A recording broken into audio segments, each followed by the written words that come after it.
একবার কও বিসমিল্লাহ, বিসমিল্লাহ, আরেকবার কও সুবহানাল্লাহ। সুবহানাল্লাহ। রাগ করলা? না, এই নামগুলো রাগ করলা? কথাটা ঠিক না বেঠিক? মোবাইল স্ক্রল করলেই এখন কানে ভেসে আসছে এমন সংলাপ। কেউ বন্ধুকে খোঁচা দিচ্ছেন, কেউ প্রেমিকাকে মানাচ্ছেন, আবার কেউ অফিসের বসের সঙ্গেও মজা করছেন এই এক ডায়লগে। ফেসবুক, টিকটক কিংবা ইউটিউব সবখানেই এখন রমরমা রাজত্ব চালাচ্ছে এই একটি সংলাপ। রাগ করলি?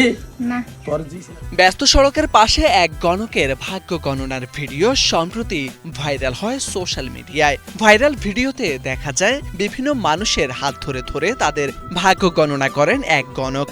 কথার ফাঁকে ফাঁকেই তিনি বলছেন, ডাক করলা?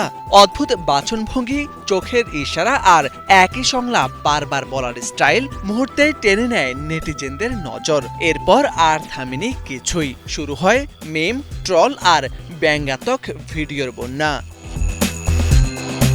কেউ ব্রাজিল আর্জেন্টিনাকে খোঁচা দিচ্ছেন, কেউ বন্ধু, স্ত্রী, কলিগদের ট্রল করতে ব্যবহার করছেন এই ডায়লগটি। তবে অনেকেই ভাবতে শুরু করেন, ভাইরাল হওয়া ব্যক্তি সত্যি কি কোনো কবিরাজ? পরে জানা যায় তিনি আসলে পেশাদার অভিনেতা। তার নাম ইমাম আলী। প্রায় 25 বছর আগে পরিবার নিয়ে লালমনিরহাট থেকে গাজীপুরে এসে বসবাস শুরু করেন। ছোটবেলা থেকেই অভিনয়ের প্রতি ছিল প্রবল আগ্রহ, সেই শখই এখন তার পেশা। ইমাম আলী জানান, বিভিন্ন কন্টেন্ট ক্রিয়েটর ও নাট্য দলের সঙ্গে কাজ করেন তিনি। সামাজিক সচেতনতামূলক ও হাস্যরসাত্মক ভিডিওতেই নিয়মিত দেখা যায় তাকে।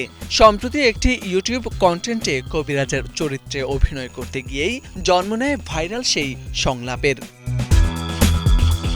বিশ্লেষকদের মতে ছোট, মজার এবং সহজে অনুকরণ করা যায় এমন সংলাপ খুব দ্রুত সামাজিক যোগাযোগ মাধ্যমে ছড়িয়ে পড়ে।